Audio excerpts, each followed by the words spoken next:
If you're currently investing in AI consulting, hiring machine learning engineers, hiring data scientists, allocating significant budgets to AI initiatives, you need to face an uncomfortable truth.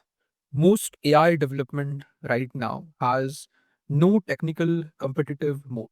All technical IP that majority of firms are trying to build is virtually worthless. That's a bold statement, a little bit of an exaggeration, and a career suicide. But I'm Rohan Sawant. Over the last 4 years, we have helped dozens and dozens of companies build, deploy, launch, ideate AI projects.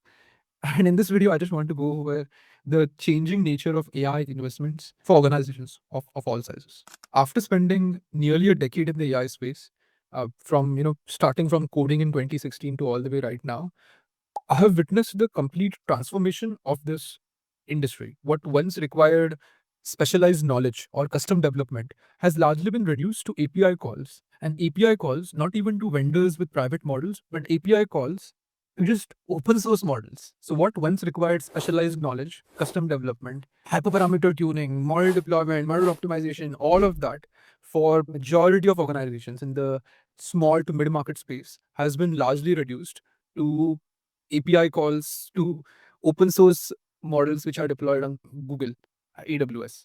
All of it is just web development now.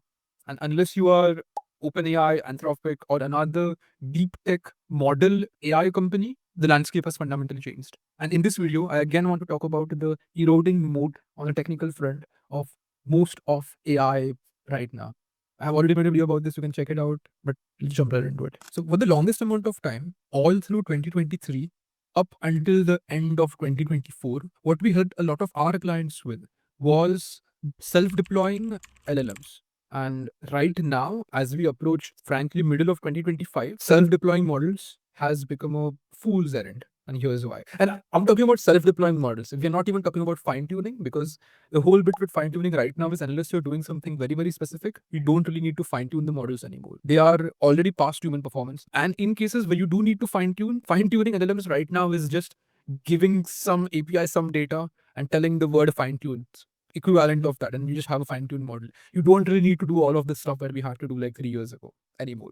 Coming back to deployment, custom LLM deployment, here is what we were doing in 2023 and early 2024. We were helping our clients self-host big LLMs, like large language models, on platforms like Azure. We would use VLLMs to deploy it. We would build entire infrastructures which would scale up and down based on demand. And we would have to spend thousands of dollars on servers to host these models. But right now, we don't really need to do that. And the reason for this is cloud providers like Azure, they are now offering serverless endpoints for running open source models. So just 2 years ago, you would have to spend $50,000 per month to host production versions of open source models to support a chatbot application. So that is more than $500,000 a year. And right now you don't need to do that. It's of course per API call wise, it is more expensive, but the barrier to entry is like lower.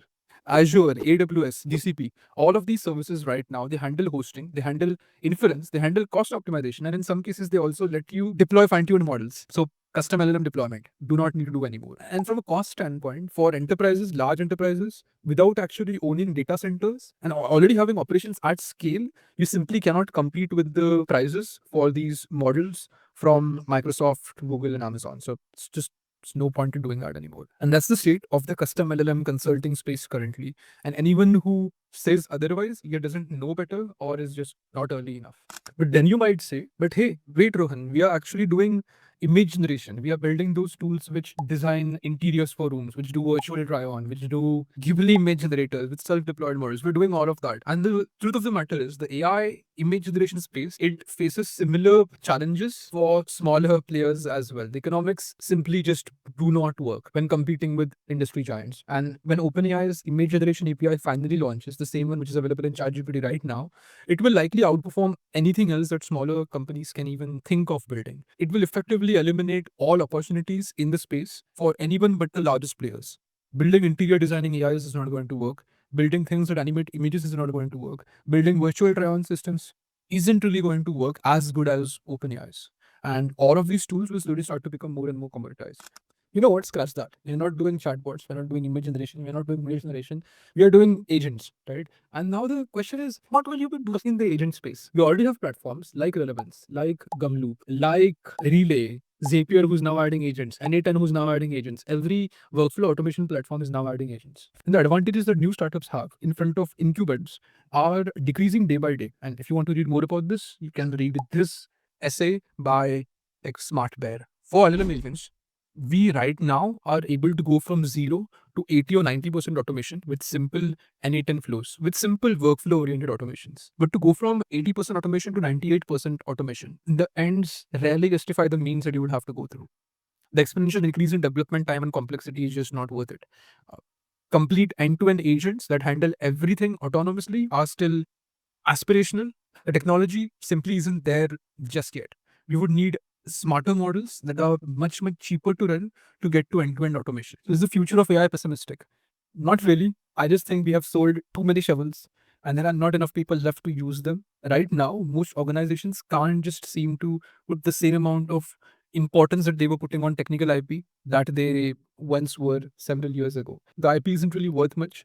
It's about business outcomes. It's not about building the AI solution. It's about having business transformation with those AI tools. And if you're developing anything with AI in 2025, you should really proceed with extreme caution. And we tell the same exact thing to our clients as well. Distribution, business outcome, and ROI just trumps tech.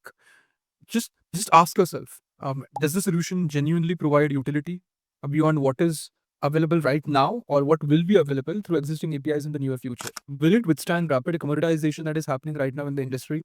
And are you solving problems that can't be easily replicated by major AI platforms? The strategic question has shifted from how do we do this? How long will it take? How much will it cost? How many engineers will you add on the project?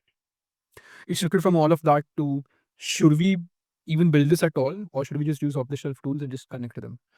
The playbook of building your own CRMs and hoping that they would be worth something from the 2010s to 2020 doesn't really apply anymore. Building vertical specific implementations of larger tools doesn't really work either.